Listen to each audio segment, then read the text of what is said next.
for women, there's a few different pieces that come into play with bloating, with water retention.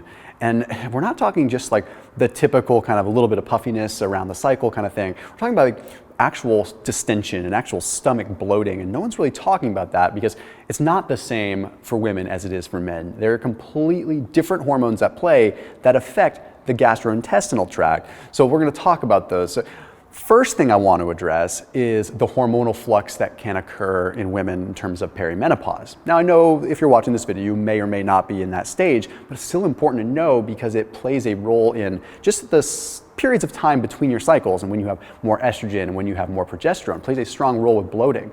So with perimenopause, obviously your body's trying to figure out what's going on. There's some changes that are occurring. So estrogen goes all over the place, progesterone goes all over the place, but it's generally indicated with higher levels of estrogen, lower levels of progesterone.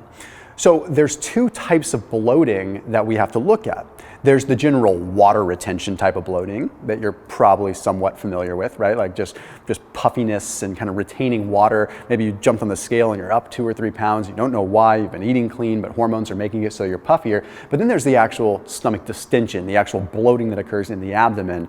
And that is usually more indicated, I've addressed this in other videos, but you can see that more by waking up in the morning, having a nice like, kind of flat stomach, and then as the day goes on, like, why am I getting bloated? Like, what's going on? Like, why am I more distended? It's like I've gained 3 inches on my waist and I haven't really done anything other than have a couple small meals.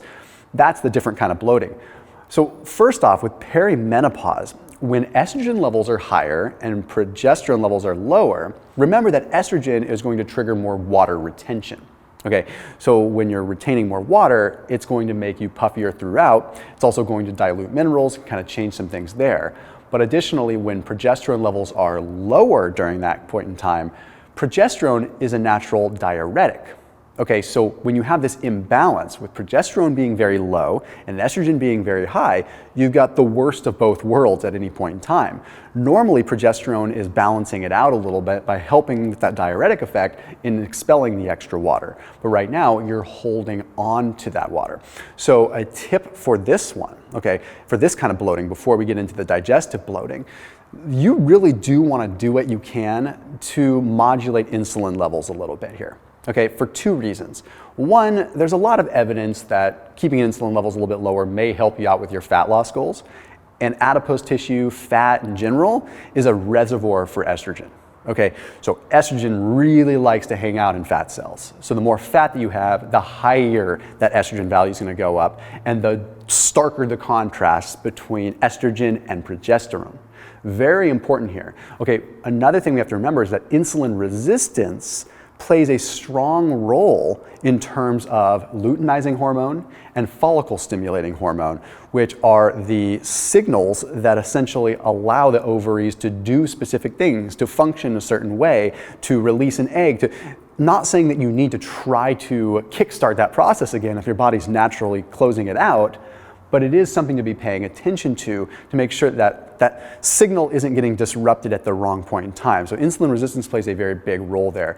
If you're getting started with keto or you're getting started with something lower carb, a good place to start would be Thrive Market. The link I put right there is actually a 25% off discount link for your entire first grocery order with them. They're an online grocery store. They have been a sponsor on my channel for a long time. I just think that might be very helpful if you're someone that's dealing with this situation to kind of like, hey, how do I change my eating habits? How do I do this really quick? How do I do this without spending a fortune on like a nutritionist or whatever? I'm just watching some YouTube videos. Thrive Market, they do make it really simple because you go there, you can select your diet category by filter. Okay, so then you can just go keto or paleo even. Like if you're just trying to go low carb, maybe paleo is a good option for you. You don't have to go full keto. Then it just does the legwork for you, puts the entire like types of foods that you can eat in one category, boom, select your foods, they're delivered to your doorstep in a couple of days. Really easy. So if you're going through this kind of bloating phase, this perimenopausal thing, it's frustrating, it might be a good idea to say, hey, let's make a dietary shift, but here's a good place to start because the legwork is sort of done. And not to mention you get that 25% off link and a free gift when you use my link down below in the description. So you just tap down there, it's on that first line.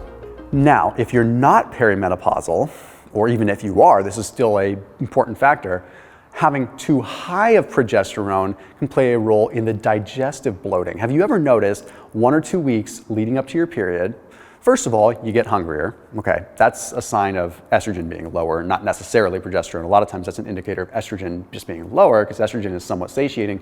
Putting that aside from getting hungry and craving chocolate, you might notice that you get bloated easier. Like, what's going on? Okay, so yes, you have potentially some uteral stuff that's going on that could cause that swelling there, yes. But a lot of it is GI related. Okay, let me give you an interesting rodent study, not that you're a mouse and not that it's directly applicable, but it paints a picture. Okay, it was published in the World Journal of Gastroenterology. They took a look at male rats in this case. They gave male rats a low dose of progesterone. Okay, when they gave them a low dose of progesterone, it improved their gut motility, meaning it helped their gut move along really fast. Okay, but when they gave these same rats a high dose of progesterone, it delayed their gastric emptying and slowed their gut motility dramatically, which tells us that progesterone at the right amount actually helps our digestion. But when it goes cattywampus and it goes too high in comparison to estrogen and in comparison to everything else, it could be delaying things quite dramatically. Now, what do you really do about this situation? I mean, you can't really avoid the fact that leading up to your cycle, you're going to have more progesterone, and that's going to make it so that you're in this kind of situation.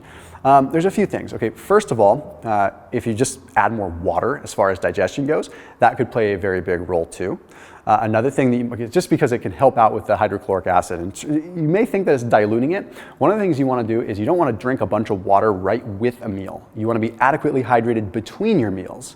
Because if you drink a bunch of water with your actual meal, then yes, you can dilute the hydrochloric acid, and that can make a little bit more of a bloating situation worse. So keep in mind that too much progesterone is essentially calming the gut. Okay, it's making the gut so calm that it's relaxed and it's not having like the digestive ability like it normally would.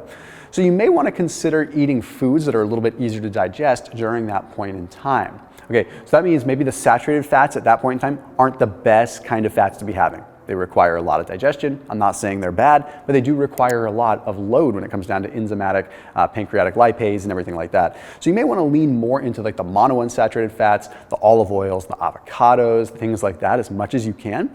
And as far as the proteins go, I'm certainly a fan of red meat. I don't oppose it. I don't have any issue with it.